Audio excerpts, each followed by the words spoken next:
In 2015, shortly before Christmas, Rainbow Six Siege was released. 3 years on, I'm going to take a look back at the game and discuss the state it's in now.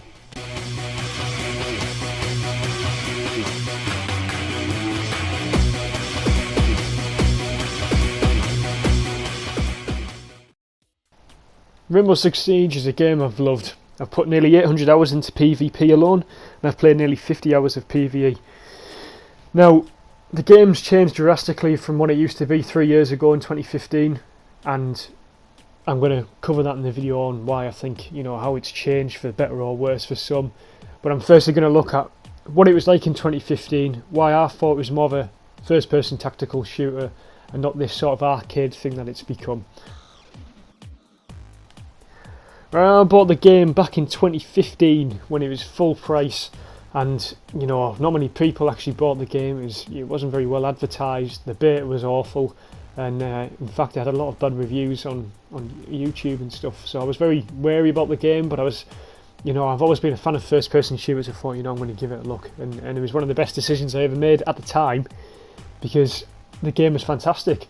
Even though there was a lot of bugs, there was issues with matchmaking and stuff like that, but the community online was fantastic, and the tactical elements and the sort of realism in some ways that the game brought on console was, I hadn't seen it since a game like Operation Flashpoint back on PS3 or 360.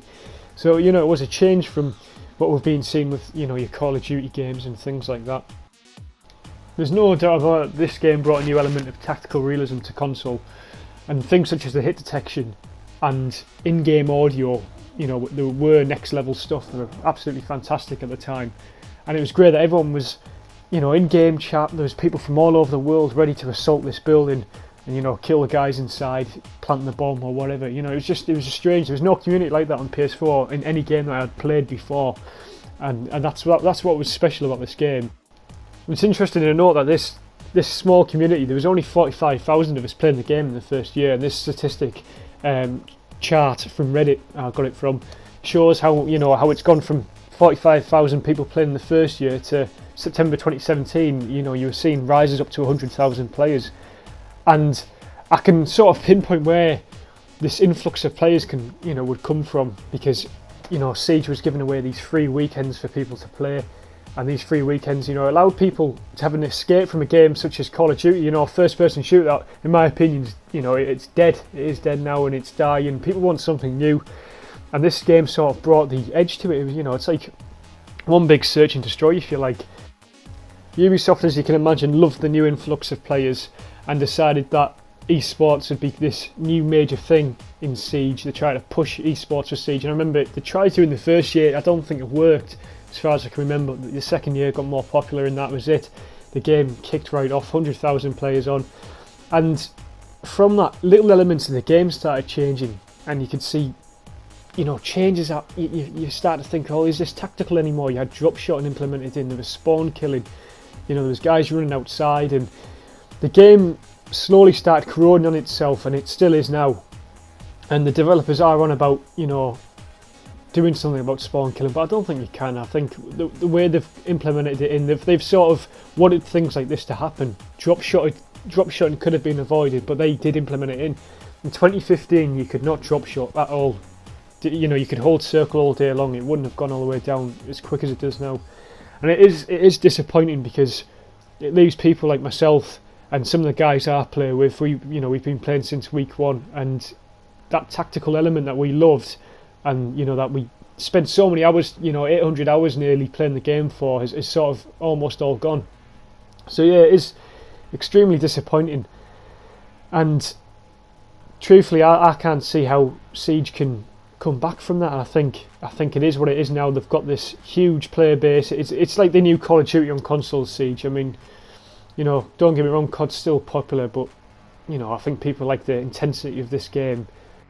And it's not just things like the core game elements that have changed. You've even got things such as these alpha packs are now implemented in, and people seem to love that shit. Well, I've never, even cosmetic items I don't like. I just don't like any where you have to spend money to get things. I know you can get them for free, but it takes forever, and I don't like any of that. But it's wanting to attract these new players who love all that stuff, that have, who buy microtransactions and stuff. And I think it's just given the game the wrong idea, and I think by doing this they've lost a hell of a lot of old school players, I'd say. But again, you know, they've brought a lot more, you know, newer guys in, and that's what's bringing in the money, so I can't see them changing it from that, and I think that's what will keep, you know, them doing what they're doing, and it will never go back to a tactical shooter like it was. Of course, the game has improved in some aspects. I mean, for example, at the start, back in 2015, the first few weeks of the game, even maybe the year, we were waiting up to 10 minutes to get into a game, if I remember correctly. It was definitely, you know, 5-10 minutes to get into a game, and not mainly because of the low player base, but it wasn't. I'd rather the player base be low and tactical and, you know, easy to talk. You could talk to anyone, than what it is now, where you go into game chat, you've got people playing music, you've got people screaming, you've got people killing each other if you say the wrong thing. It's compared to what it was, it is shit. And obviously you've got the new graphics update, which is pretty good. I think, you know, the new graphics are very nice, and I don't know why it took them so long to implement that. I think maybe in the first year I don't know if they were going to give up with the game because the player numbers were low, I'm not sure. But it brings me on to the sort of final point I want to make in this video, and I know I've mentioned esports briefly, but I think esports is the killer for this game. I think esports has brought the wrong players on the game.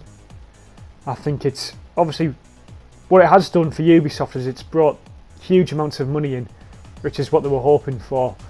And with that, it brings, you know, with the money they get greedy and they want more and they want more, and then they start adapting the game around what the pro players like. And that's what you see in ranked now. You've only got 10 ranked maps.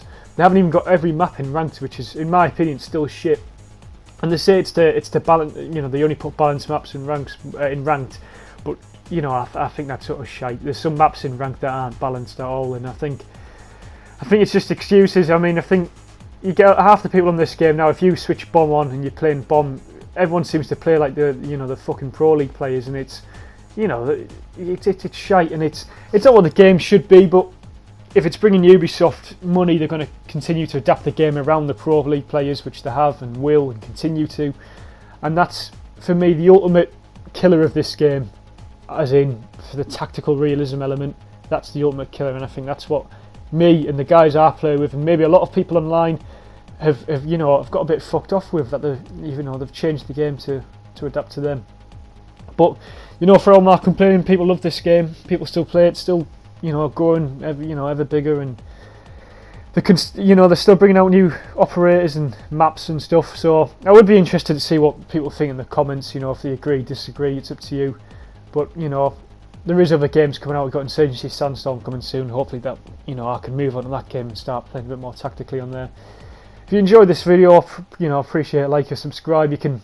I'm starting to do a lot of streaming and stuff, so if you want to watch any of them, I appreciate that again. Thanks for watching. I'd appreciate your opinion.